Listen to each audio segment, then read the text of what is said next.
C'est l'histoire de Régis Strauss-Kahn, un cousin éloigné à Dominique, un homme d'affaires, fortuné, cinquantaine d'années à peu près, un beau mangeur, un petit bidou comme ça là, petit parfum Chanel numéro 5, un petit parfum bas de gamme pour lui, tu vois, costard cravate là, tel un chien en laisse au service de l'Empire. Alors le mec il est emmerdé parce que sa femme la tège, elle a foutu dehors. Forcément il arrêtait pas de le ken à droite à gauche, elle n'en pouvait plus. Alors là du coup il se dit putain, où c'est que je vais pouvoir aller pioncer ce soir? Oh merde, comment je vais faire? Et si j'allais à l'hôtel Joyeux Bordel?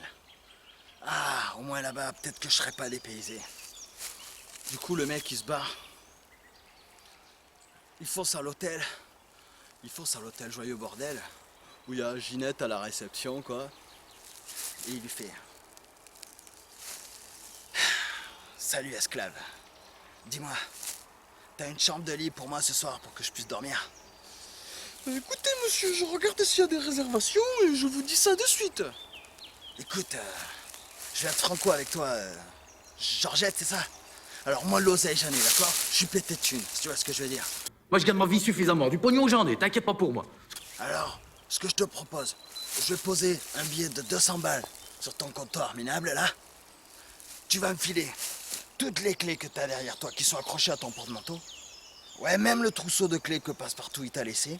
Moi, je vais monter à l'étage, je vais aller voir s'il y a une chambre qui me convient. Je vais aller les visiter. Si jamais je trouve mon petit bonheur, je redescends aussitôt et je te laisse 200 balles pour que je passe la nuit ici, d'accord?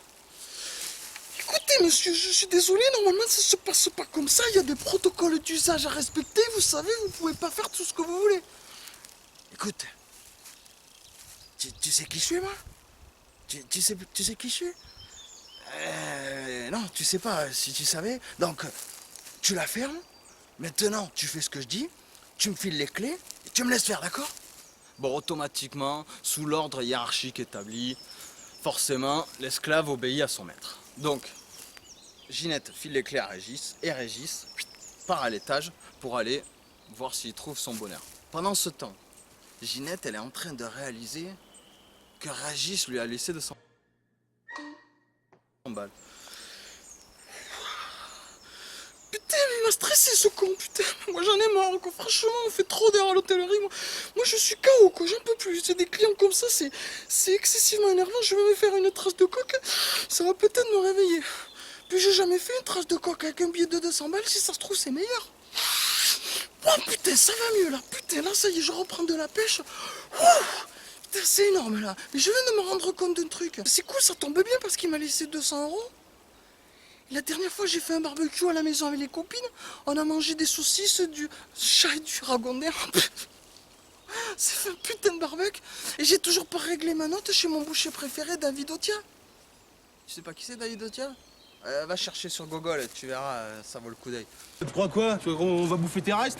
Tu nous as pris pour des clochards ou quoi? Va in culo, va, stronzo. Ça sait même pas parler un mot de français, ça vient nous emmerder chez nous? Vas-y, casse-toi! Ouais. Alors, du coup, Ginette, elle court. Elle va voir son boucher. Salut David, ça va?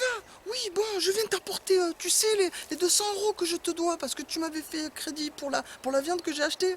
Voilà, ouais, pour le barbecue la dernière fois. Donc, tiens, je te les file. Ouais, bonjour à la famille Flactis, j'y vais. Allez, ciao. Du coup, le mec, il fait: attends, elle vient de m'apporter 200 euros, mais ça tombe bien, parce que moi aussi, j'ai une dette à mon mécano Toto Cambouis, qu'il a fait le joint de culasse de ma Vago il n'y a pas longtemps. Donc, j'ai un peu de temps devant moi, je vais lui apporter ce que je lui dois. Alors, du coup, David Otia, il va voir son mécano Toto Cambouis, qui habite pas loin, pareil. Eh, salut Toto, ça va? Oui, bon, ben voilà. Je vais te donner les 200 euros, tu sais que je te dois pour la réparation du joint de culasse sur ma Vago. Oui, sur ma Renault, tous les jours un bruit nouveau, je sais, je connais. Ouais, c'est vraiment des bagnoles de merde, il faut dire ce qui est.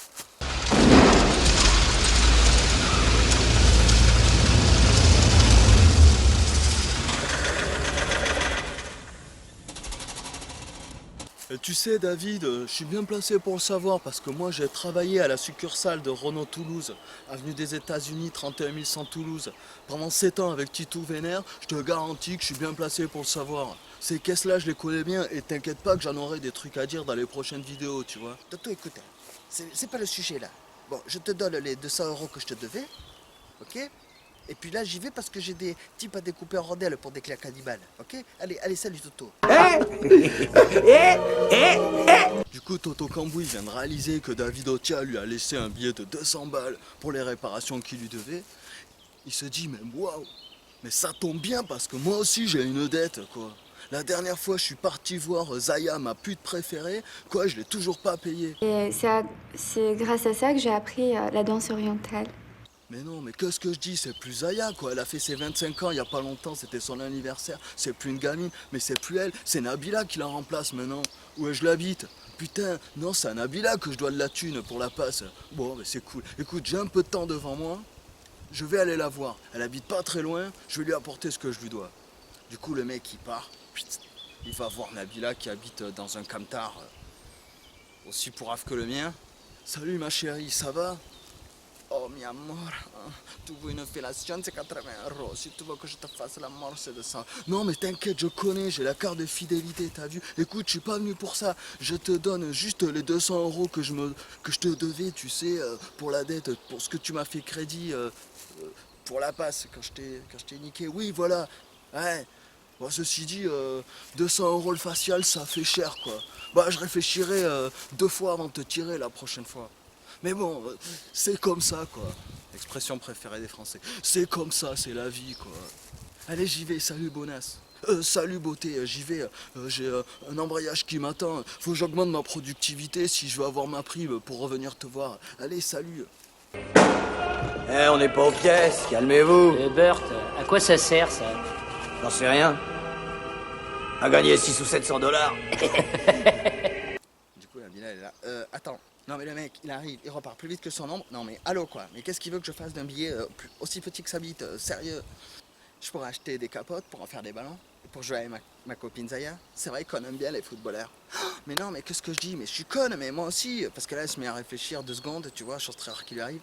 Mais moi aussi j'ai une dette, putain. La dernière fois je me suis fait prendre un gangbang par 10 lascars à l'hôtel Joyeux Bordel et j'ai toujours pas payé ma chambre. Bon, ça tombe bien, j'ai un peu de temps devant moi, je vais lui apporter ce que je dois à Ginette. Alors du coup, elle se barre, elle va à l'hôtel Joyeux Bordel, il y a toujours Ginette à la réception. Salut beauté, salut mi amor, je viens vous payer la chambre que je vous devais pour la dernière fois. Ginette, elle est là, Ouh, salut pétasse, oui, je me souviens de toi, quoi. Et tu sais qu'on en a chié vraiment à nettoyer la chambre. Et, bon, merci beaucoup pour ce que tu nous devais, mais la porte c'est par là, si tu peux, reviens jamais, franchement, quoi. Oui, bah oui, ça a à voir avec ça. Vous êtes une pute, c'est tout. Non, parce que c'est pas la même chose. Putain. C'est pas le même métier, non. Et là, Ginette, elle prend le billet de 200 balles que la Bila lui donne et elle le remet sur le comptoir qu'elle avait pris au début du film. À ce moment-là, Régis, qui était parti faire une visite à l'étage, redescend et vient voir Ginette à la réception. Donc Ginette lui demande: alors, monsieur Strauss-Kahn, vous avez trouvé une chambre qui vous correspond pour passer la nuit ce soir? Régis, il fait: écoute-toi, je suis pas content du tout de ma visite. Bon, pour commencer, je suis monté, il y avait une odeur de schneck. Ça m'a pas dérangé parce que ça m'est familier. Et là, je continue, dans le couloir, il y avait une grognasse qui était à 4 pattes. Sur le coup, elle a crié. Sur le coup, j'ai cru qu'elle voulait que je la prenne en levrette.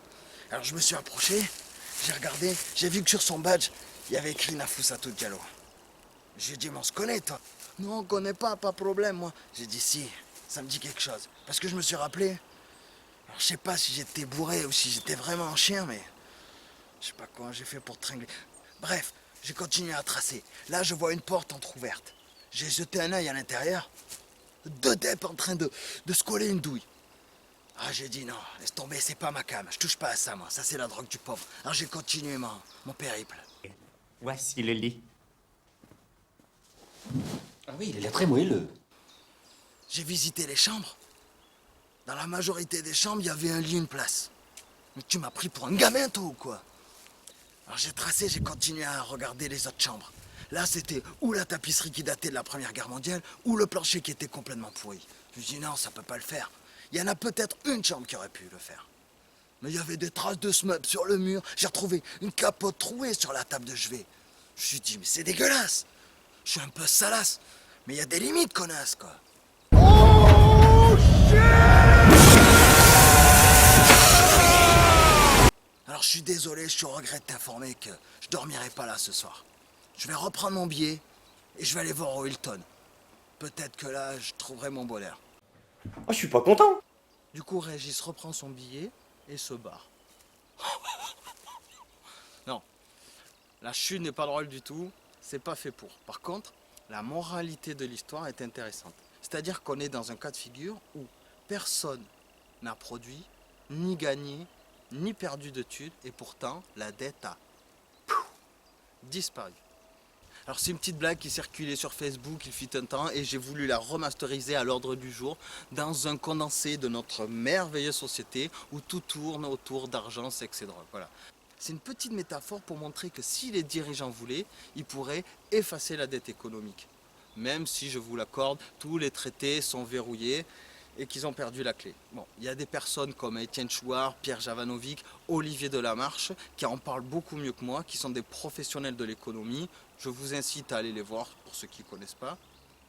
Ce qu'il faut juste retenir, c'est que plus les élites bancaires nous endettent, et plus on continue à leur emprunter de la thune pour survivre. Que ça soit pour un emprunt, un prêt à la consommation, même pour payer ses factures, quoi. Et du coup, les types, ils s'engraissent encore plus. C'est génial, non ? Mais si la dette économique est effacée, les banquiers ne peuvent plus s'enrichir. Donc ils ont tout intérêt à nous laisser dans le négatif pour qu'on continue à leur manger dans la mer et à s'endetter. Par tous les moyens de propagande possibles. C'est excellent, ça. Alors ça, c'est la dette remboursée. Et ça, c'est le peuple qui rembourse. J'arrête dès que c'est plein. J'aurais peut-être dû prendre une bouteille plus grande alors. Je suis persuadé que tout le monde sait ça aujourd'hui, que je n'apprends rien à personne. Mais malgré tout, on continue à payer comme si c'était une fatalité. Comme si c'est comme ça, c'est la vie. Voilà, parce que les Français, ils aiment bien dire ça. Mais non, je crois que c'est pas ça la vie. Alors là, c'est vrai, j'ai manqué d'un peu de temps pour écrire la suite, mais la prochaine fois, je m'exprimerai de manière plus explicite pour montrer qu'il existe plein de solutions efficaces, chacun à son niveau, pour tenter de renverser le rapport de force. Donc, le hibou me dit coucou, moi je vais vous dire salut. Et je voulais finir avec une citation que j'ai faite.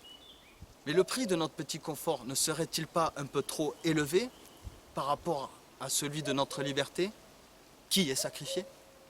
Vous réfléchirez à ça. Allez, ciao. Le jeune est tourné vers l'avenir. Mais aujourd'hui, l'avenir ne se tourne plus vers le jeune. Doit-il aborder l'avenir en lui tournant le dos? Le jeune ?